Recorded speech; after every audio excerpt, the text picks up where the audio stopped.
Ya, silakan Yuba. Hai, Kak Elia, Ya, dengan silakan. Yubelia. Eh, mau nanya-nanya sedikit aja. Ya sebenarnya sih sharing juga deh. Ini terkait dengan yang saya sering lihat di podcast-podcast yang lain belakangan ini. Ya, saya kan Kristen Protestan. Selama ini kan hanya membaca kitab suci yaitu Alkitab. Tapi ternyata ada kitab-kitab di luar Alkitab yang itu dibuat oleh nabi-nabi yang memang kita kenal, seperti kitab Henok, kemudian ada kitab Yobel gitu. Yang mau saya tanyain terkait dengan perbedaan-perbedaan dari sisi Alkitab dengan kitab Henok, kitab Yobel itu juga dipercayai atau diyakini oleh pengajaran Yahudi tidak, Kak? Mohon penjelasannya ya. Ya. Setahu saya Henok tidak diterima oleh kanon Yahudi. Ya, karena kanon Yahudi itu kanon Ibrani yang kita pakai, yang orang-orang Hmm. Protestan pakai ya, di dalam tanah Torah Nevim Ketuvim itu tidak ada kitab Henok. Ya. Karena kitab Henok itu bukan Henok yang tulis. Nah, makanya Hmm. disebut sebagai kitab pseudepigrapha. Pseudo itu artinya palsu. Ya, jadi ya itu tidak diterima dalam kanon. Yang di kanon itu ya yang kita punya sekarang. Ya, terlepas dari teman-teman Katolik dan Ortodoks punya Deuterokanonika ya, karena Iya mengikut betul. kanonnya Vulgata, sedangkan yang kita orang Protestan pakai itu kanonnya Ibrani yang mengikuti tanah orang Yahudi itu, gitu. Oh, seperti itu ya, Kak, ya. Karena setahu saya juga kan untuk kanon yang Henok terus Yobel itu informasinya ada sebelum Alkitab itu muncul gitu. Jadi saya jadi agak-agak sedikit bingung untuk nerima itu. Ya, itu tidak dimasukin dalam kanon Septuaginta pun itu tidak dipakai. Henok itu Oh, tidak dimasukin. Gitu. oke. Oke, gitu aja sih, Kak. Makasih ya. Ya, ya. Ya, silakan Ahmad, Farid. Silakan, Pak. Baik, selamat malam, saudara. Ya, malam, Pak. Ada yang mau ditanyakan, Pak? Ini saya mau nanya nih Ya, tentang kalau dalam Tuhan saudara itu Tuhan Maha Kuasa tidak? betul. Bisa nggak kalau Tuhan Maha Kuasa, bisa nggak Tuhan tidak menjadi manusia karena kekuasaannya? Ya, kalau dia tidak bisa jadi manusia berarti dia nggak maha kuasa, Pak. Jadi maksudnya sih begini, kalau tujuan dia menjadi manusia, itu kan dia memperkenalkan diri di hadapan manusia. Tanpa dia menjadi manusia, dia tidak bisa memperkenalkan diri di hadapan manusia. Dan Tuhan kan maha besar, bisa dong dia tidak menjadi manusia, bisa nggak? Iya, tapi kalau dia menjadi manusia apa salahnya? Dia mau jadi kedondong pun bisa. Karena begini maksud saya itu, di dalam hukum identitas, Hukum kalau identitas yang mana dulu nih? sebentar dulu bang, sebentar dulu Enggak, dalam, saya perlu tahu standar berpikir Anda itu pakai apa? ya kita Hukum kan malas identitas yang untuk, mana? kita kan secara aksiologi atau secara Asiologi itu aksio, apa? bentar dulu, aksio itu adalah sesuatu yang diyakini oleh manusia. Dengar dulu saya bicara saudara ya. Iya, ya. Bahwa suatu hukum identitas itu seperti begini ya. Kalau A adalah A, B adalah B, C adalah C. A tidak bisa menjadi B, B tidak bisa menjadi A. Hmm, Jadi ada identitasnya masing-masing, saudara ya. betul. Nah, ya kalau manusia ya manusia. Kalau firman adalah firman. Kalau Tuhan adalah Tuhan gitu. Jadi itu kan sudah bertentangan dengan uh, identitas rasio yang kita miliki atau akal yang kita miliki. Begitu maksud saya, saudara. Lalu? Dan itu kan bertentangan. A kok bisa jadi B, B kok bisa jadi A. Sesuatu kitab yang kita dinamakan kitab suci, dia tidak Lalu lalu Anda mendefinisikan kemahakuasaan itu sebagai apa dong? enggak ini kan kita Anda menggelari dia sebagai yang maha kuasa, ya. Realitas itu Anda gelari sebagai yang maha kuasa. Gimana? Enggak, begini maksudnya saudara, kalau kita berbicara tentang kaidah agama, tidak hanya mengacu kepada nilai-nilai kebaikan, tapi harus dibakukan dalam konteks kebenaran. Saudara Mm-mm. paham itu kebenaran? Apa itu kebenaran? Iya, Yesus itu kebenaran, hakiki. Iya, benar-benar. Iya, saya akui itu kan pendapat Ya, saudara. puji Tuhan. Kapan dibaptis, Pak? Sebentar dulu, sebentar Kapan dulu, dibaptis? sebentar dulu, saudara. Sebentar dulu, Bu. Saya itu Anda apa? sudah mengaku Yesus kebenaran. Sebentar dulu, saudara. Jadi maksud saya begini ya, kalau Uh-uh. kebenaran itu, saudara, itu kan kata pinjam. Dengar dulu, bagaimana itu bisa dikatakan benar? Gitu maksud saya itu. Paham nggak? Iya, betul. Apa alat uji saudara menyatakan bahwa Yesus itu dikatakan Tuhan? Karena setahu saya, Yesus itu tidak pernah mengatakan dirinya Tuhan. Karena dia itu Oh, kan, siapa bilang Yohanes 13 ayat 13? Bapak nggak pernah baca ya? coba baca di Matius 10:40, saudara. Bisa nggak? Enggak, Yohanes 13 ayat 13. Yesus mengakui dirinya adalah Tuhan. Dalam Iya. Matius 28 ayat 17, Yesus mengakui dirinya Tuhan sebagai sang penguasa. Tapi Bahkan dalam Wahyu dikatakan dia kurios kurion. tapi kan bertentangan di Matius 10 ayat 40, saudara. Coba dibuka dulu ya. Matius 10 ayat 10. Ya, kita Iya, baca. coba dibuka dulu. Dia yang mengutus aku, di situ dia punya bilang. Iya, betul. Dia di situ adalah Bapaknya. Ya, ini kan sudah, jadi dia Tuhan tuh punya Bapa lagi, itu bagaimana itu bisa diterima oleh, Tuhan itu gelarkah atau esensi? ya kalau Tuhan itu kan ya tergantung Sebenarnya cara saya pandang tanya, manusia. Bapak kan sok-sok filsafat nih. Nah, saya mau tanya, Tuhan itu gelar atau esensi? Itu tidak ada semuanya dalam nilai ketuhanan. Aduh, udah. Tidur aja, Pak. Ya, makan malam ya, kasih pakai bakso ya, agak pedas ya. Ya, saya sok-sokan ngajari orang, tapi dia sendiri nggak tahu dia ngomong apa, gitu. Ya, makan bakso, Pak. Enak bakso ya. Bakso rebus. Biar lebih sehat ya.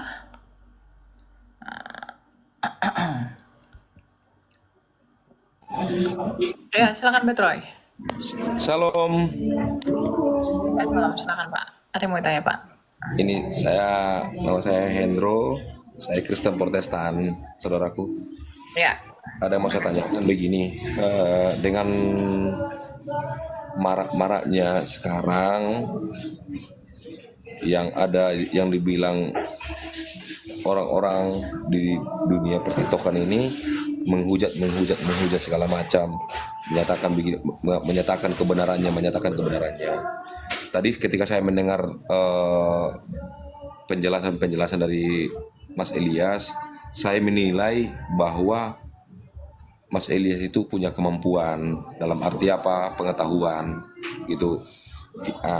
Karena kemarin mohon maaf ya Mas Elias ya, saya buat apa dulu Mas Elias, ilustrasinya dulu Mas Elias, biar nanti mengacu ke pertanyaan saya. Karena kemarin begini Mas Elias, ketika saya masuk ke roomnya notabene orang saudara kita orang Muslim,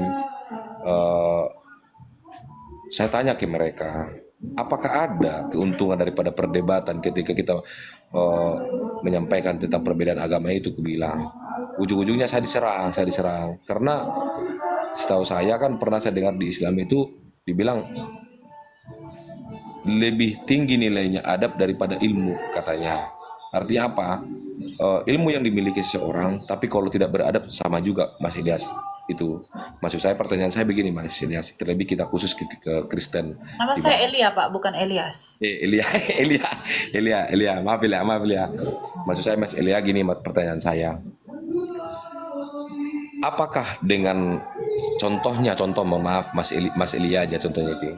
Apakah memang tujuan kita ke Kristenan itu mengkristenkan Islam atau menunjukkan kebenaran tentang firman Tuhan kita? Itu dulu pertanyaan saya, Mas Elia, mau dijawab Mas Elia.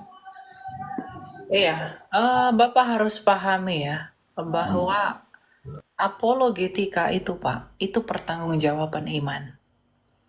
Dan yang memang yang paling banyak menuduh iman kita ya dari mereka.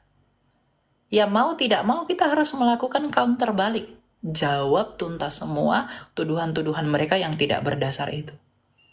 Ya, karena bagaimanapun kekayaan kekristenan jauh lebih unggul daripada mereka. Kita sudah ada 700 tahun sebelum mereka lahir ke dunia ini. Jadi apologetika itu dipahami dulu maknanya apa. Mungkin Anda yang menafsirkan bahwa seolah-olah terkesan kita mau mengkristenkan mereka. Enggak. Kita menjawab apa yang mereka tuduh. Kita menjawab apa yang menjadi kendala mereka untuk sulit memahami Kristus.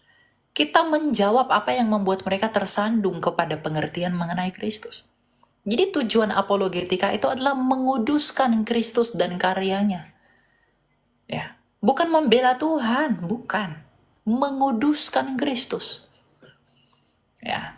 Nah, kadangkala beberapa apologet itu melakukan komparasi dengan iman mereka sebagai penanya.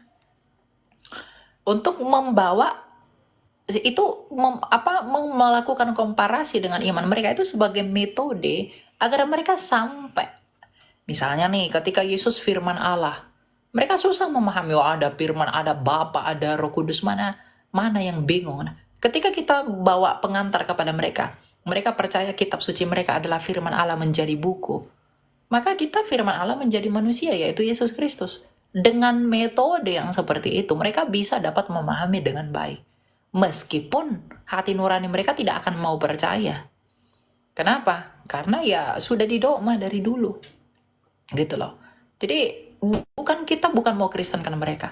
Kita mau mereka mendengar Injil agar mulut mereka tidak punya kuasa untuk mengatakan ketika Yesus datang sebagai Raja bahwa kami belum mendengar kabar keselamatan itu. Kamu sudah dengar kabar keselamatan. Kamu sudah dengar kabar mengenai Yesus Kristus. Kamu sudah mendengar Injil. Lalu kalau kamu tetap tolak, maka dosa-dosamu akan membinasakanmu. Tapi kalau kamu mau menerima, maka kamu dikuduskan dan didamaikan dengan Allah. Itu saja. Ya, cuma kita harus mengikuti prinsip Rasul Petrus. Apa kata Rasul Petrus? Hendaklah kamu memberikan pertanggungjawaban imanmu dengan lemah lembut, ya, penuh hormat, dengan hati nurani dan dengan motivasi yang benar. Kalau mereka hujat, kita hujat balik, apa bedanya kita dengan mereka? Tapi ada apologet yang begitu? Ada. Tetapi kan kita nggak tahu apologet yang begitu tuh nggak boleh dihakimi juga. Kenapa? Alasan mereka begitu tuh kenapa? Ya, mungkin mereka udah mampu, udah cara yang lembut-lembut tapi nggak bisa ngerti, ya dilakukan dengan cara yang begitu mereka bisa ngerti. Ya, jadi saya paham karena saya seorang apologet, Pak. Saya paham berdiri kita sebagai apologet ini kaki kita tuh di dua tempat, ya. Satu di surga, satu di neraka. Jadi saya persis tahu bagaimana rasanya untuk berhadapan dengan orang-orang yang berusaha mempersekusi kita. Kita tahu rasanya itu bagaimana. Ya, tapi itu tidak akan kita takutkan ketika kita sungguh-sungguh beriman kepada Kristus. Seperti kita apologet, kita nggak takut mati, Pak. Kalau kita takut mati, kita cari aman, kita ngapain nginjilin orang? Ya, batu mau dilempar apa segala macam, mau dibunuh, mau apa segala macam, itu hal biasa. Dan justru harus terjadi begitu. Kenapa? Kalau tidak begitu, apa kebanggaan kami sebagai pelayan Tuhan? Untuk membuktikan ada bedanya kami yang di dalam Kristus dengan mereka yang tidak di dalam Kristus. Bahkan pemberontakan orang yang tidak mengenal Yesus adalah alat menjadi kemuliaan Allah kita. Karena buah mereka begitu, buah kita tidak begitu. Gitu loh. Jadi jangan dilihat dengan kacamata kuda. Kita harus lihat dari banyak perspektif. Makanya saya tidak mau menghakimi apologet-apologet yang mungkin kesannya kasar, ya, melihat, nah, we don't know what was happening. Kita nggak tahu. Tapi cara saya tidak begitu. Cara saya tidak penghujat. Saya tidak mau berkata-kata kotor, mengumpat, menghina, mencaci, memaki, itu bukan gayanya saya. Karena saya mengajar orang. Ya. Bukan dengan demikian saya mau meninggikan diri, ya, bukan. Tetapi saya mau mengatakan itu bukan tipenya saya. Ya. Jadi ya kita harus menghargai yang lain juga. Jadi tujuan kita bukan mau mengkristenkan mereka. Kita tidak punya kemampuan untuk membawa mereka kepada Kristus, Pak. Yesus berkata, roh penolong itu yang akan bersaksi mengenai aku. Jadi kalau mereka sampai percaya, itu pekerjaan roh Allah sendiri. Kita ini hanya perpanjangan tangan Tuhan. Kita ini orang-orang yang dipakai oleh Roh Kudus. Roh Kudus itu tidak berbicara dari langit, dihembuskan, enggak. Dia nggak berbicara dengan suara-suara burung, enggak. Dia menggunakan manusia untuk membawa orang kepada Kristus. Makanya dikatakan dalam ayat Alkitab, siapa yang mengaku Yesus adalah Tuhan, ia datang dari roh Allah. Tapi siapa yang mengutuk Yesus, dia dari roh iblis. Nah, kalau misalnya saya, Bapak berkata Yesus adalah Tuhan, percayalah kepada dia, Anda sedang digunakan oleh roh Allah untuk memberitakan kebenaran itu. Karena tak satu pun yang mampu mengaku Yesus adalah Tuhan selain daripada Roh Kudus. Jadi mereka percaya atau tidak percaya itu bukan karena kehebatan Elia, bukan karena kehebatan CP. Enggak, kita cuma alat yang dipakai, Pak. Kita cuma gunting yang mengguntingi. Ya, kita enggak, bukan pengguntingnya. Makanya Tuhan Yesus berkata, akulah pokok anggur yang benar, Bapakkulah pengusahanya, kamulah ranting-rantingnya, di luar aku kamu tidak dapat berbuat apa-apa. Di luar Kristus, kita nggak bisa lakuin apa-apa. Gitu loh. Ya, jadi tujuan kita bukan untuk mengkristenkan mereka, tetapi agar mereka mendengar kabar itu. Kabar baik bagi seluruh makhluk. Agar di dalam harapan pewartaan ini, saya berharap orang yang di luar Kristus yang mendengarkan saya, itu turut menikmati pendamaian dan pembenaran dari Yesus Kristus. Agar kita bisa duduk semeja di dalam perjamuan kawin anak domba itu. Itu karena kasih kita menginjili mereka. Gitu. Ya. Termulia nama Tuhan, terima kasih Mas Elia, sangat-sangat benar. Ya, terlebih saya juga terketuk hati saya, memang saya pribadi juga memang belum mohon maaf ya, belum sepintar Mas Elia menyampaikan tentang firman Tuhan. Cuman itulah kadang-kadang kan saudara-saudara kita yang di luar agama kita selalu memakai kata-kata karena mereka tuh mengacunya AA gitu loh, mereka itu. Sementara kita kan anak domba Allah. Anak domba Allah itu kan seperti anaknya Tuhan gitu loh. Jadi cuma mereka kok kalian kayak domba sih, kayak hewan. Seperti itu, dipelintir lah seperti itu. Yang kedua, masalah tentang kasih. Kalau kita bicara kasih, mereka selalu menyerang kita gitu. Jadi kadang-kadang mengambil ayat firman Tuhan juga mereka copot. Tapi seperti Mas Elia bilang tadi, menjelaskan tentang firman Tuhan itu, tangkapan saya jangan mencopot, tapi bagaimana sih perjalanan dari firman itu, Mas? Ya gitu ya Pak ya. Jadi Oke, makasih. biar Tuhan yang jadi hakim mereka. Kok dinaikin aku dinaikin. Ya dinaikin lah Bu, Ibu minta aja dinaikin. Oh Gini. iya, masih Leo. Maaf ya, saya pendengar yang baik aja. Terima Ada yang mau kasih. ditanyakan? Nggak ada, saya Aduh. cukup senang dan bangga. Padahal Anda Mbak cukup Elia. beruntung loh. Dari berapa? Dari 87 orang Anda terpilih loh. Hampir 100 orang yang mau naik ke atas. Terima Ada yang mau kasih. ditanyakan? Saya butuh doanya aja, Mbak Elia. Oke. Ya. Terima kasih. Ya Tuhan berkati ya. Amin. Susah itu ya. Ada 91 yang mau naik nih. Anda menyanyiakan kesempatan itu. Gitu ya. Ayah. Ya silakan Matthew. Halo Pak. Halo, Ya silakan, ada yang mau ditanyakan Pak. saya mau tanya soal perbedaan Katolik ini, kan ada perpecahan dengan gereja, kayak gereja Ortodoks gitu ya Kak. Jadi apa yang membuat perbedaan, kayak Ortodoks itu kan kayak dibagi jadi 4, dan yang benar itu sebenarnya gereja apa gitu loh Kak? Ya, yang benar itu adalah semua gereja itu benar. Ya, kebenaran gini, kita bisa mengatakan itu gereja benar itu karena mengacu kepada siapa? Kepada Yesus yang adalah kebenaran. Kita tidak dibenarkan oleh karena saya. Kita tidak dibenarkan oleh karena pendeta. Kita dibenarkan oleh karena Yesus. Tapi jangan Yesus yang lain. Yesus yang ciptaan lah, Yesus yang saksi Yehova, bukan. Jadi gereja mana yang benar? Semua gereja itu benar selama dia mengaku dengan mulutnya bahwa Yesus adalah Tuhan dan Juru Selamat, dan mengakui ketritunggalan Allah di dalam kebagamanaannya, dan tidak ada keselamatan di luar Yesus Kristus. Masalah Katolik Ortodoks. Katolik Roma dengan Ortodoks itu berpisah tahun 1054 itu karena skisma. Ya, Katolik Roma memisahkan diri dengan gereja Ortodoks yang 4 patriark. Asalnya ada 5. Di Roma berpisah dengan yang 4 yang lainnya. Setelah itu Roma Katolik diprotes sama Martin Luther. Lahirlah orang-orang Protestan. Ya, apa yang membedakan itu? Ya, yang membedakan tuh itu pendapat-pendapat, cara pandang. Ya, tetapi tidak baik Ortodoks, baik Katolik maupun Protestan, itu tidak menafikan atau tidak bertentangan padahal siapa itu Kristus sebagai Tuhan, ketritunggalan Allah, dan soteriologi keselamatan di dalam Yesus Kristus. Katolik, Ortodoks, dan Protestan tuh nggak pernah berdebat tentang itu. Karena Tuhan yang diimani itu satu, sama. Ya, mungkin ada yang nggak sepakat dengan saya. Mungkin ada orang berpikir, orang teman-teman Katolik mungkin ngomong, masa tubuh Kristus terpecah-pecah begitu. Ya, kalau tafsir saya tidak begitu. Tafsir kita tidak begitu. Ya, tubuh Kristus ya dengan banyak anggota tubuh. Ada tangan, ada kaki, ada perut. Tapi tetap satu di dalam tubuh Kristus.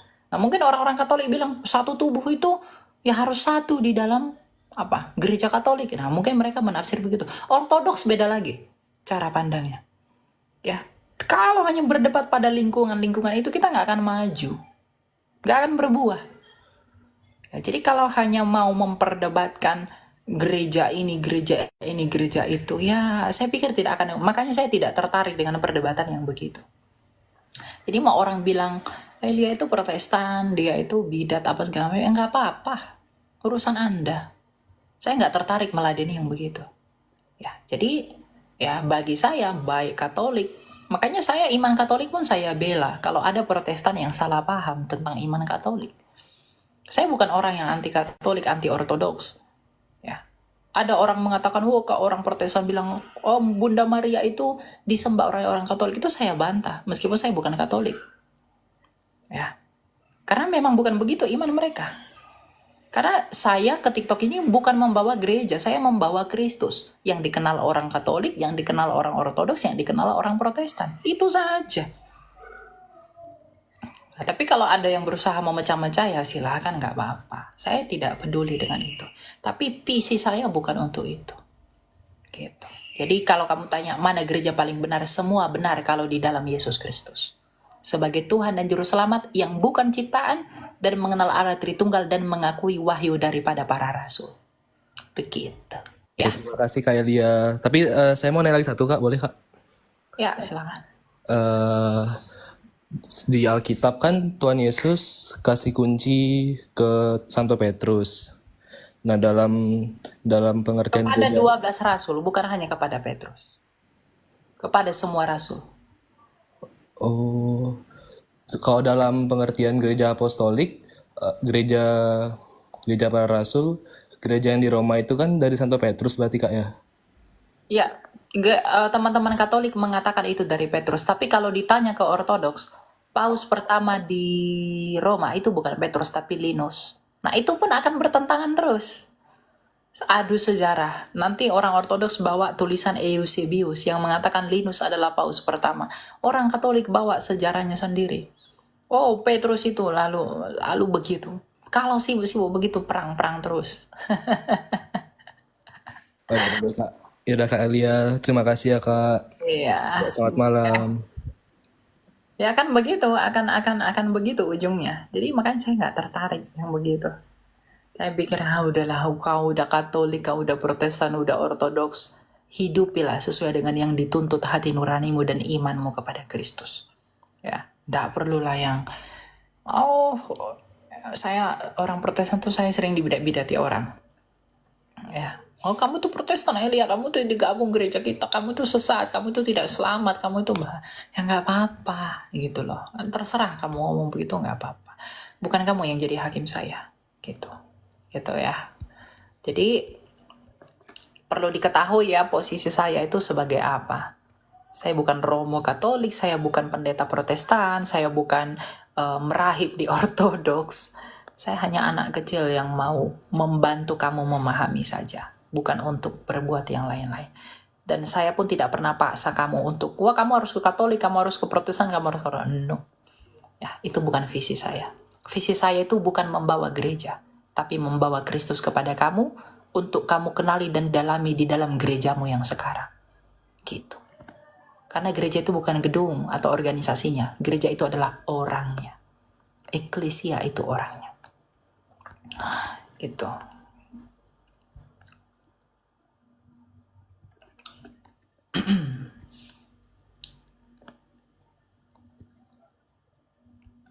Banyak banget yang mau naik ini. 100 orang loh ini yang naik. Silakan Ellen.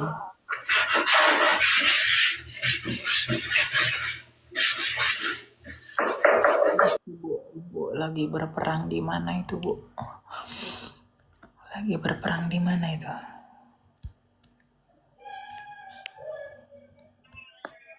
Silakan Bu BWC. Halo, MM. Halo, Ya, silakan Pak. Ada yang mau ditanyakan Pak? saya mau tanya tentang baptisan saja, Kak. Ya, apa yang mau ditanya? Pembedaan antara baptisan dengan sidi. Dengan CD. Pembedaan pengakuannya, Kak. Kalau CD itu kan pengakuan iman untuk mengonfirmasi baptisan yang dia terima waktu kecil. Ya, jadi kalau CD itu adalah mengonfirmasi agar dia dilayakkan sesuai dengan pengertian dan pengetahuan yang dia punya untuk menerima tubuh dan darah Kristus. Makanya yang gereja-gereja yang ada CD-nya itu, kalau setelah CD baru bisa terima perjamuan kudus. Sebelum CD nggak boleh. Karena tujuan dari CD itu adalah agar dia dilayakkan dan bisa menguji dirinya sendiri melalui pengetahuan dan pengalaman spiritual atas apa yang telah dia terima di dalam rahmat baptisan itu. Ya, jadi CD itu adalah melayakkan kita, sarana untuk melayakkan kita untuk bersatu dengan tubuh dan darah Tuhan melalui pengetahuan kita tentang iman kepada Dia. Karena dalam 1 Korintus 11, baiklah setiap orang menguji dirinya sendiri, gitu ya. Oke, gitu ya Pak ya. Yang berikut bisa, Kak. Ya, satu lagi silakan. Halo, Kak. Ya, Kak, mau tanya tentang, kan yang kita tahu ketika Kristen Protestan yang dibawa oleh Martin Luther itu, kan ada beberapa dalil yang diprotes oleh Martin Luther. Yang saya tahu kan salah satunya surat indulgensi pengampunan dosa yang diperjualbelikan. Nah, mungkin kakak bisa kasih gambaran kepada saya dan mungkin kita semua tentang apa isi 95 dalil yang dibawa oleh Martin Luther itu. Mungkin secara garis besar saja, Kak. Iya, sebab pada poinnya 95 dalil itu banyak ya. Saya tidak akan jabarin satu persatu, tapi pada intinya Luther itu memprotes gereja yang melihat gereja pada masa itu adalah gereja yang otoriter, tidak fleksibel, dan apa yang saya katakan ya, tidak lagi di dalam firman Allah menurut Martin Luther ya. Sehingga dia protes karena tidak akan ada reaksi tanpa aksi. Jadi tidak mungkin Luther memprotes sekonyong-konyong kalau dia tidak melihat sesuatu yang menurutnya itu tidak berkenan. Ya, gitu. Jadi dalilnya itu banyak sekali. Ya, tetapi itu adalah sejarah di masa lalu yang perlu kita pelajari, perlu kita lihat lebih dalam karena Katolik akan menjelaskan dengan caranya mereka, Protestan juga akan jelaskan dengan cara mereka. Nah, kalau adu-adu berantem lagi, ya saling membela diri itu hal yang wajar ya di dalam apologi ya. Ya, apalagi orang-orang Katolik garis keras tuh akan wow tidak karena Luther itu pengen kawin aja makanya dia protes bla bla bla bla nah gitu. Lalu orang-orang Protestan bilang tidak ini ya. Nah jadi ya tidak akan ada habisnya gitu. Tapi secara garis besar, kalau kita mengikuti hukum yang berlaku bahwa tidak mungkin ada aksi protes kalau tidak ada sesuatu yang cukup untuk diprotes. Nah, di dalam pemikiran Martin Luther, gereja perlu diprotes. Ya, karena apa? Dia melihat banyak yang salah dalam gereja. Misalnya tadi indulgensia tadi. Ya, dia melihat, wah ini tidak benar. Nah, meskipun orang-orang Katolik nanti akan bilang, wah dia salah paham dengan itu. Nah, ya silahkan saja masalah itu. Enggak, saya tidak masalah dengan itu. Ya, Jadi ya. Kak, dari yang tadi Kakak jelaskan, saya mengikuti. Pada intinya, yang terpenting itu menjadikan Yesus sebagai dasar utama dalam kehidupan kita agar kita dapat menerima anugerah keselamatan yang dijanjikannya. Nah, Betul, tentang betul. Kristen, Protestan, Katolik, dan Ortodoks, itu sebenarnya bagian dari penyataan-penyataan Allah. Kalau saya pahami begitu bisa, Kak. Itu bagian dari penyataan-penyataan Allah Ya, yang dia enggak izinkan. masalah. Ya, yang dia izinkan untuk bagaimana walaupun secara berbeda kita mengenali dia, tetapi kita satu di dalam dia. Bisa seperti itu, Kak. Ya, Oke, terima kasih banyak, Kak. Tuhan oke. berkati. Tuhan berkati. Silakan Jonathan. Halo Jonathan. Ya, halo Kak. Selamat malam, Silakan. Kak. Aku cuma pengen sharing aja Kak menurut Kak di pandangan Kakak untuk di ayat ulangan 24 aja Kak. Soalnya saya kemungkinan pengen tahu ada namanya tema di kami itu ada isu diskriminasi. Apakah bisa itu dimasukkan ke arah ke sana? Ulangan 24 ayat berapa? Ayat 7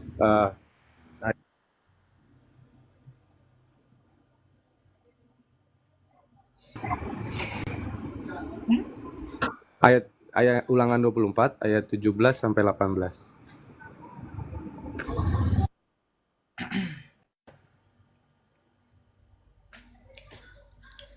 Ya, jadi mau Anda tanya dari ayat ini apa, Pak? Apa yang mau ditanyakan?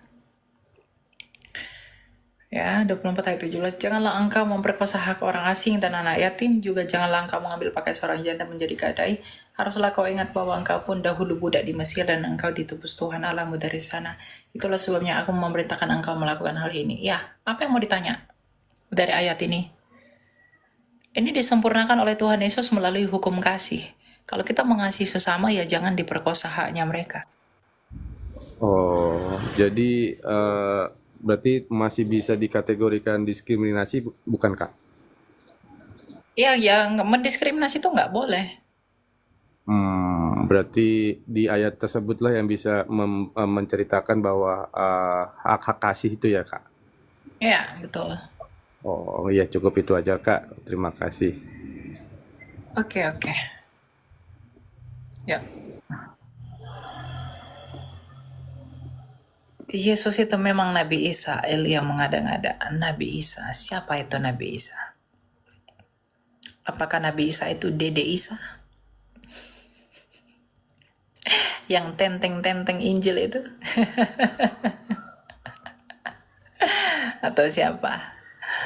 Saya tidak tahu. Saya kurang tahu. Silakan Grima. Halo, Shalom. Halo. Ya, silakan Bu, ada yang mau ditanyakan. Sama seperti Ibu tadi, saya masih mendengar saja. Oke, ya, kalau mendengar ya. Sambil belajar. Iya. Ya, Tuhan Terima berkati. kasih Elia. Yo.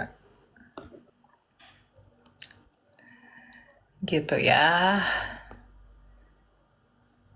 Ini 100 orang loh yang minta loh. Kalian tuh nggak tidur kah? Silakan Bu Ella. Halo. Ya, halo. Ya, silakan. Ada yang mau ditanyakan, Pak? Ya, Shalom Elia, mau bertanya. Saya kan Kristen dari tahun 2002. Nah, dulu nama saya kan bukan Ella, tapi setelah saya dibaptis, jadi Ella, ada Ella Lamrianya. Tadinya kan bukan itu. Terus saya kadang-kadang bingung, yang ya nanti Tuhan Yesus mengenali nama saya yang dibaptis atau nama saya yang waktu saya dilahirkan gitu.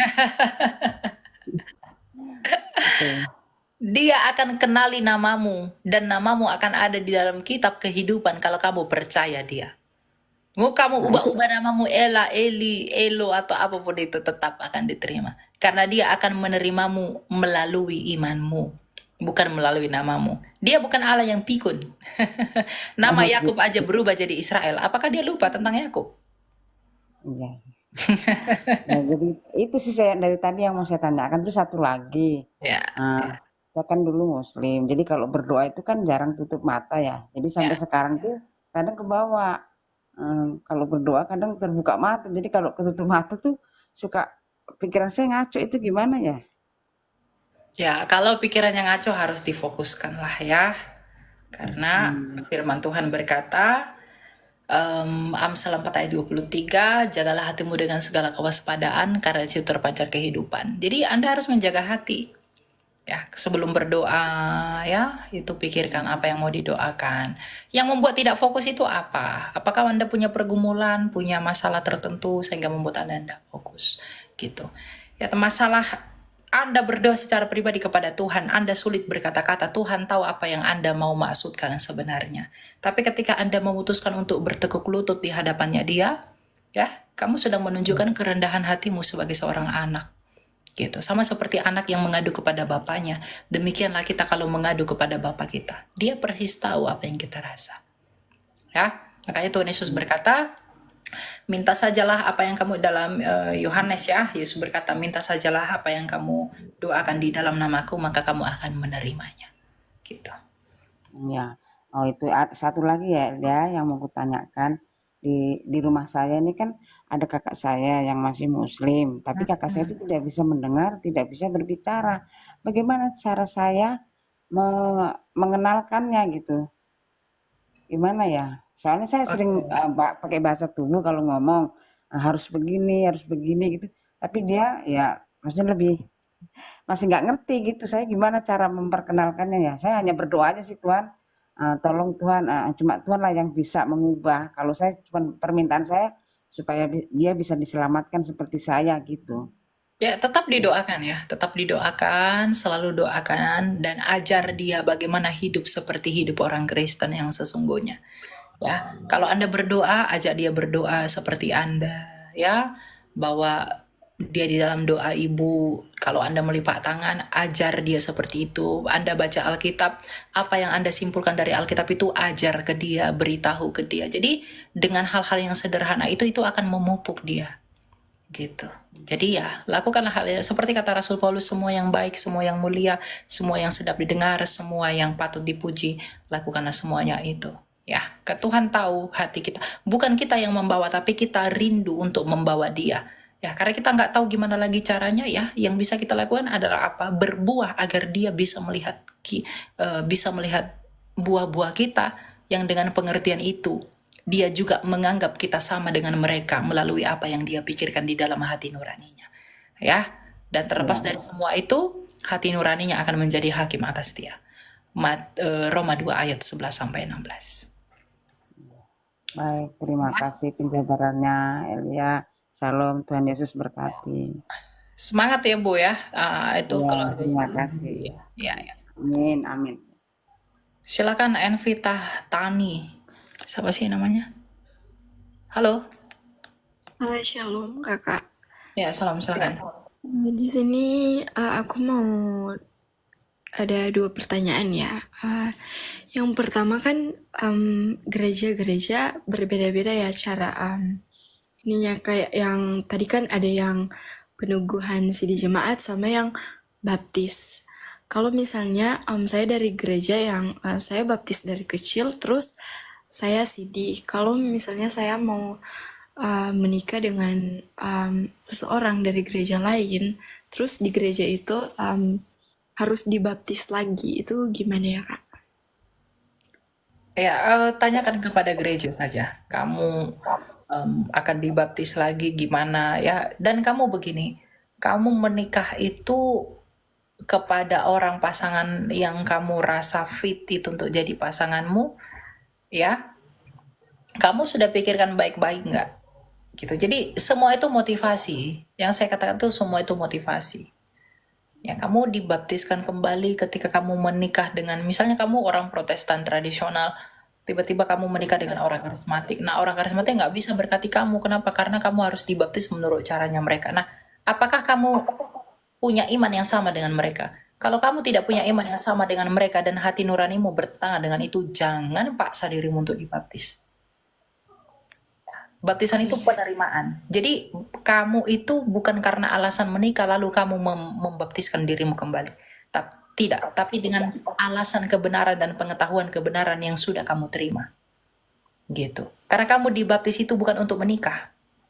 Kamu dibaptis itu untuk bersatu dengan Kristus sebagai anak-anak Allah. Gitu. Ya. Jadi kamu pelajari kembali lebih dalam iman kamu. Yang pertanyaan kedua, maaf ya Kak, tapi kalau misalnya ini beda agama, sorry ya, pernikahan dilakukan di dua agama, tapi jadi menikah di Itu tidak agama sah. sebelah terus nggak bisa. Tapi abis nikah balik lagi masing-masing dua-duanya. Itu gimana? Nggak bisa. Itu mempermainkan sakramen pernikahan. Nggak bisa. Sama aja itu murtad. Ya, jadi nggak bisa. Jangan nikah beda agama. Nggak ada gunanya itu. Ya baik Kak, terima kasih. Tuhan berkati. Tuhan berkati. Silakan Ova. Selamat malam. Selamat malam, shalom Kak. Ya, shalom, silakan. Aku mau tanya tentang baptisan. Jadi aku dulu baptisannya baptisan percik, tapi puji Tuhan sekarang udah baptisan selam karena pengen ikut yang sesuai yang ada dengan Alkitab. Jadi aku punya teman yang masih percik, jadi aku masih bingung jelasin ke dia kenapa aku pilih percik, tapi dia masih pilih baptis secara selam. Jadi dia ini masih percik. Nah, tapi dia selalu bertanya-tanya tentang itu. Jadi aku bingung gimana cara meyakinkan dia, dan apakah baptis percik ini benar apa salah. Kalau benar, kenapa gitu? Ya, kalau dia sudah kuat di dalam baptisan yang dia terima, kamu nggak bisa pengaruhi itu. Karena iman orang itu bertumbuh. Ya, kalau dia mengimani dengan baptisan yang lama, dia sudah adalah Kristen sejati, kamu nggak bisa ganggu itu. Dan kamu tidak bisa dakwah itu salah. Itu nggak bisa. Ya. Dan kalau dia kamu beritahu hal itu, tetapi lalu dia menyadari untuk di-mute dulu. Dia menyadari bahwa dia perlu dibaptis ulang karena dibaptis selam karena pertumbuhan imannya, dan dia merasa bahwa setelah dia punya pengetahuan, oh ternyata gitu ya, lalu dia dibaptis ulang, dibaptis selam agar dia merasa dia adalah orang Kristen dengan pengetahuan yang baru dia dapatkan, itu nggak masalah. Tapi kalau dia baptiskan dirinya untuk mempermainkan baptisan, itu nggak boleh. Gitu. Jadi kita nggak bisa mendakwa mereka, tapi itu tergantung imannya mereka. Itu setelah mengetahui kebenaran itu bagaimana. Kalau bagi mereka kebenarannya itu baptiskan itu dengan cara dipercik, ya kamu nggak bisa ganggu itu. Karena iman itulah yang menghantarkan kita untuk melakukan tindakan baptisan. Percaya dan dibaptis. Nah, percayanya ini padahal apa dulu? Kalau dia sudah percaya bahwa baptisannya dengan dipercik, itu dia sudah jadi orang Kristen dan dia diterima, maka kamu nggak bisa ganggu-ganggu itu. Tapi kalau dia dulu dipercik, lalu dia diberi pengetahuan tentang baptisan selam, lalu dia merasa bahwa, wah, saya percaya kepada selam karena memang begitu ya, lalu dia dibaptiskan oleh karena itu, ya itu nggak masalah. Gitu. Jadi bukan kita yang tentukan mereka, tapi mereka sendiri dalam perjalanan imannya sesuai dengan pengetahuan yang mereka punya dan perenungan mereka di dalam pengetahuan itu. Gitu. Gitu ya. Siapa namanya? Ova? Iya Kak. Walaupun di Alkitab menuliskan seperti itu nggak apa-apa ya gitu. Gak apa-apa, gak apa-apa. Oh, Ya. baik. Oke, gitu Em, ya. ya. Makasih Kak untuk Oke, ininya. Tuhan berkati ya. Silakan Ya. Puji, Astuti. Halo Bu Puji, selamat malam.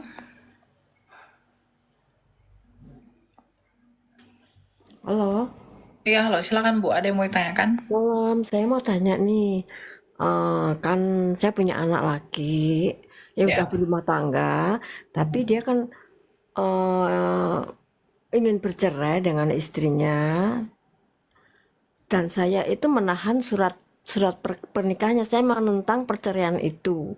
Boleh, dosa nggak saya? Oh, enggak. Sehingga anak saya itu sampai sekarang pisah, tapi kita nggak belum bercerai gitu loh. Tapi saya punya keyakinan bahwa apa yang dipersatukan Tuhan itu tidak bisa diceraikan manusia kan. Jadi saya menahan surat-surat itu, surat perkawinannya gitu. Itu saya salah enggak ya? Itu tidak salah, Kak, selama Anda memberikan solusi, misalnya bawa mediasi ke gereja, bertemu dengan gereja agar mereka diperdamaikan, nggak Hmm. masalah. Tapi kalau Anda hanya menahan tapi tidak memberi solusi, ya itu takabur juga namanya. Tapi sementara saya belum memperdamaikan, belum membawa ke gereja sih. Tapi dia udah pergi gitu loh. Udah pergi dari rumah gitu loh. Terus Ya. mantu saya ada di rumah, memang dia memang mantu saya ya, gimana ya? Ya udah gitu. Cuma anak saya yang laki itu pergi gitu. Itu gimana ya? Nggak apa-apa ya saya ya. Saya tuh merasa bersalah Ditanyakan, gitu. ya ditanyakan kepada gereja Bu, karena itu akan kompleks ya. Ada nanti yang disebut dengan pembatalan pernikahan. Pembatalan pernikahan itu nanti gereja yang akan menentukan bagaimana penentuan pembatalan itu. Karena gini, ketika orang menikah, mereka punya janji nikah. Kalau janji itu tidak sesuai dengan apa yang mereka lakukan di dalam pernikahan itu, mereka pernikahannya dibatalkan. Oh gitu ya. Iya, gitu Terima ya. kasih ya Elia ya. Ya. Gitu ya. Selamat malam. Ya, Makasih Tuhan berkatin. kalau dia bercerai karena dia pengen bersatu dengan wanita lain, perempuan lain, ya itu enggak boleh lah ya. Atau dengan pria lain ya. Itu sesuatu yang tidak etis ya saudara ya. Baik di dalam percintaan dan juga di dalam kasih karunia Allah. Tetap tidak boleh. Ya, jadi makanya sebelum menikah tuh pilih pasanganmu dengan baik-baik. Ya, silakan Sagi. Halo? Halo, Ya, silakan. aku mau nanya nih, Ya, kan tentang ada apa? nih beberapa orang kesaksian tepatnya gitu kan, kayak nggak gimana ya, kesaksian atau gimana, cuman mereka bilang kalau misalkan Tuhan itu datang ke mimpinya ngomong kayak gini apa segala macam. Menurut kakak itu benar adanya nggak sih? Bisa benar, bisa tidak. Karena Tuhan itu tidak bisa dibatasi. Dia bisa mewahyukan dirinya kepada siapapun melalui mimpi, penglihatan, itu bisa. Tetapi Tuhan Yesus berkata apa dalam Matius 7 ayat 16? Dari buahnya lah kamu kenal mereka. Nah, buah mimpi itu apa dulu? Kalau aku bermimpi didatangi Yesus, ternyata Roh Kudus adalah istri saya. Sesat itu. Dari setan itu. Ya. Tapi kalau dia berkata, saya bermimpi, kita ternyata harus percaya kepada Yesus. Karena kalau kita tidak percaya kepada Yesus, itu akan binasa. Itu sesuai dengan narasi kitab suci. Ya berarti Tuhan memakai orang itu untuk menyatakan hal itu. Menjadi saksi bagi apa yang akan disaksikan, yaitu berita dan firman Allah dalam kitab suci.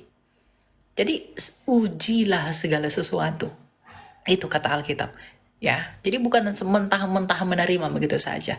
Makanya semua orang Kristen tuh harus belajar imannya. agar kita tahu mana yang benar, mana yang nggak benar, agar kita nggak mudah disesatkan, nggak mudah ditipu. Ya, umatku binasa karena kurangnya pengetahuan dan pengenalan akan aku, kata Tuhan.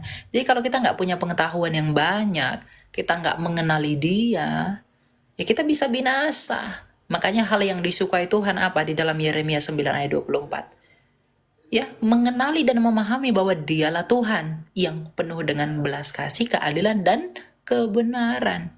Jadi yang Tuhan sukai adalah kalau kita mengenal dan memahami Dia di dalam kebenarannya, keadilannya, dan belas kasihannya. Gitu. Jadi semua orang Kristen tuh harus belajar. Nggak ada belajar tuh pendeta aja, nggak ada yang begitu. Gitu ya. Jadi lihat dari buahnya, apakah itu sesuai dengan apa yang dituntut kitab suci atau malah bertentangan. Kalau bertentangan, itu sesat. Saksi-saksi Jehovah, Mormon itu juga pakai mimpi-mimpi. Tapi mimpinya apa? Ternyata Yesus itu bukan Tuhan ya. Yesus itu hanya malaikat ciptaan. Itu kata saksi Yehova. Itu bertentangan dengan kitab suci yang berkata bahwa orang yang mengaku Yesus adalah Tuhan, itu dari Roh Kudus. Kalau dia mengatakan Yesus itu bukan Tuhan, itu bukan dari Roh Kudus. Gitu. Jadi tolak. Gitu. Ya. Oke, tapi boleh nanya lagi nggak? Silakan. Apa tuh? Terus ini soal mimpi-mimpi juga gitu sih. Soalnya kan ada juga beberapa orang yang kayak setahu aku tuh gimana ya? Kalau misalkan ada nih barang yang kehilangan atau apa gitu kan. Terus jadi kayak seakan-akan dia ngebawa nama Tuhan kayak ya aku mimpi kayak gini. Tapi balik lagi ya percaya sama Tuhan Yesus karena emang gini. Pokoknya dia ngebawa nama Tuhan Yesus gitu loh. Ya, itu kan pengertiannya dia tentang apa yang dia peroleh. Ya, itu tidak masalah. Selama itu tidak bertentangan dengan kitab suci, itu tidak masalah. Saya pikir itu pengantar untuk memperkenalkan Tuhan Yesus itu beribu-ribu cara. Ya, kalau dia misalnya sedang mengalami sesuatu. Saya punya kakak rohani yang begitu ya. Tadi kita siang baru ketemu ya. Kita ngobrol-ngobrol ya, beliau bilang, Tuhan ternyata Tuhan ngomong ke saya, Tuhan menuntun saya untuk menemui kamu bla bla bla bla ya. Dan tujuannya itu baik dan saya tidak mempermasalahkan itu karena yang saya lihat kalau kayak kakak saya itu ya, buah-buah hidupnya pun buah-buah yang baik, menuntun kita kepada Allah. Dan tentu dia sudah lebih dewasa secara rohani. Makanya saya, meskipun saya seorang apologet, saya juga dibimbing, dibapai secara rohani agar saya kuat secara karakter. Nah, jadi itu tentang spiritual journey setiap orang. Jadi dikit-dikit dia bawa Tuhan, dikit-dikit dia bawa Tuhan karena dia mengalami begitu. Dan yang kita yang hanya tahu dan tidak mengalami itu perlu belajar dari orang-orang yang seperti itu. Bukan yang overreaction, bukan yang overreacted ya, bukan yang begitu, tetapi yang pintar menempatkan diri dan membawa nama Tuhan di dalam setiap aktivitas dalam hidupnya. Saya punya kakak rohani yang begitu. Gitu. Jadi ya tidak masalah. Oke, makasih ya Kak. Ya. Oke, ya silakan XJR. Halo Kak Elia. Ya silakan. Shalom, selamat malam. Kak Elia, aku mau tanya soal ayat Alkitab nih. Iya, ayat berapa Pak? Pada Lukas 19 ayat 27 itu arti dan maksud ayat tersebut apa Kak Elia? Lukas 19 ayat 27 ya? Iya, Lukas 19 ayat 27. Ya.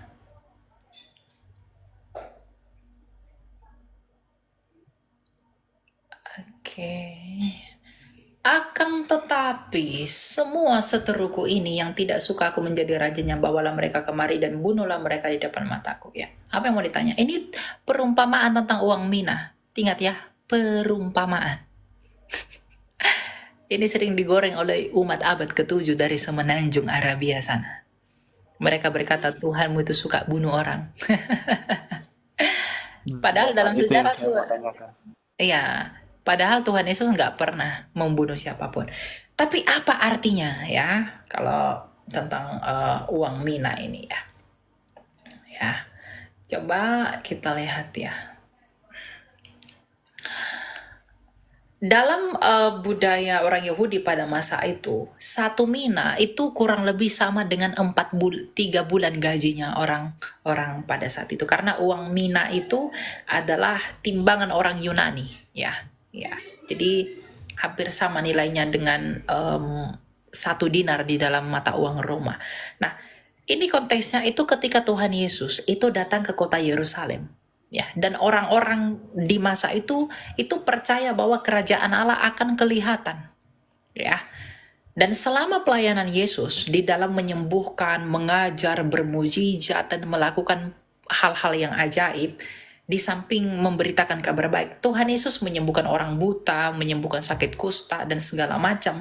Orang-orang yang mengikuti Yesus dengan melihat perbuatannya dia itu mengharapkan kerajaan Allah itu adalah suatu kenyataan yang visible, yang bisa dilihat ya. Dan Yesus mengetahui, dan dia mengetahui bahwa banyak orang yang gagal memahami tentang kedatangannya itu. Kedatangan kerajaan Allah itu.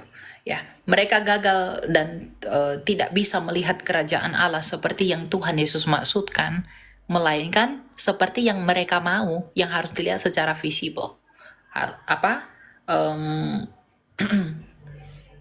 Secara kelihatan. Nah, Tuhan Yesus itu membantu mereka untuk mengerti tentang kerajaan Allah ini yang tidak kelihatan ini.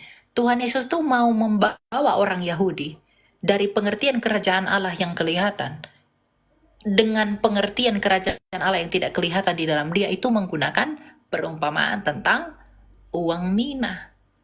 Ya, bahwa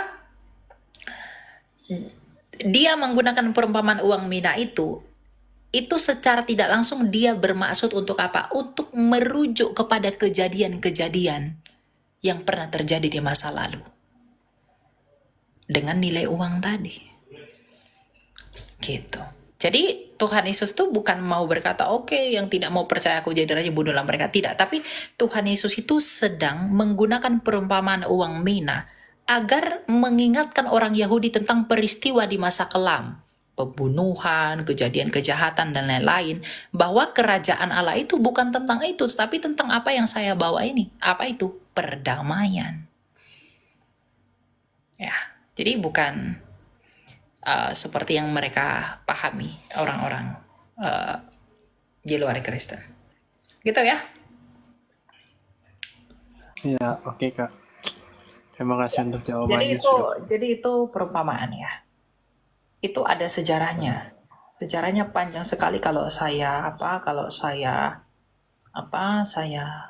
jabarkan, karena itu tentang nanti dari Arkelaus, dari ini segala macam tentang uang itu panjang, tapi tafsirnya kurang lebih begitu. Ya. Iya, oke Kak. Masih boleh tambah satu pertanyaan Kak? Ya, silakan. Masih kurang mengerti tentang katekisasi CD itu tujuannya apa ya Kak? Tentang katekisasi CD? Yaitu untuk itu tadi, agar mereka bisa mengerti, yang dengan kemudian mereka dapat menguji diri mereka sendiri. Kan itu kan CD itu kan kalau mereka sudah punya pengertian tentang firman Allah. Nah, mereka dibekali pengetahuan, mereka dibekali pengenalan, agar di dalam pengetahuan dan pengenalan itu mereka bisa menguji mereka sendiri menurut firman, apakah mereka layak atau tidaknya untuk bersatu di dalam Tuhan melalui perjamuan kudus. Jadi tujuan umum dari katekisasi CD itu adalah untuk mengajar kita dan mendidik kita di dalam kebenaran. Makanya dalam 2 Timotius 3 ayat 16 dikatakan, semua tulisan yang diilhamkan oleh Allah itu bermanfaat untuk mengajar, menyatakan kesalahan, dan mendidik dalam kebenaran. Nah, itulah yang dihantarkan oleh para pendidik di dalam CD itu. Ya, jadi membantu mendewasakan iman mereka yang dengan sabar ya teman-teman, tadi kakak saya nelpon. Ya. Oke, ada lagi yang mau ditanyakan, Stillen? Nggak ada Kak. Untuk pertemuan kedua kali ini sudah cukup. Oke, gitu ya. Ya. Sabar berkati. Tadi ada yang telepon teman-teman ya. Saya disuruh buatin logo. Desain. Gitu. Ternyata saya harus bekerja. Siapa yang tidak bekerja janganlah ia makan. Gitu ya. Jadi perumpamaan tentang uang mina itu, ya, itu menyangkut kepada pengertian bahwa Tuhan Yesus itu sedang mengingatkan orang Israel tentang peristiwa kelam di masa lalu untuk menghantarkan mereka kepada definisi kerajaan Allah yang sebenarnya, bahwa kerajaan Allah itu bukan visible, tetapi apa yang dia bawa sebagai raja dari Yehuda. Gitu. Ya. Itu kompleks sekali penjabarannya, tapi bisa dipelajari.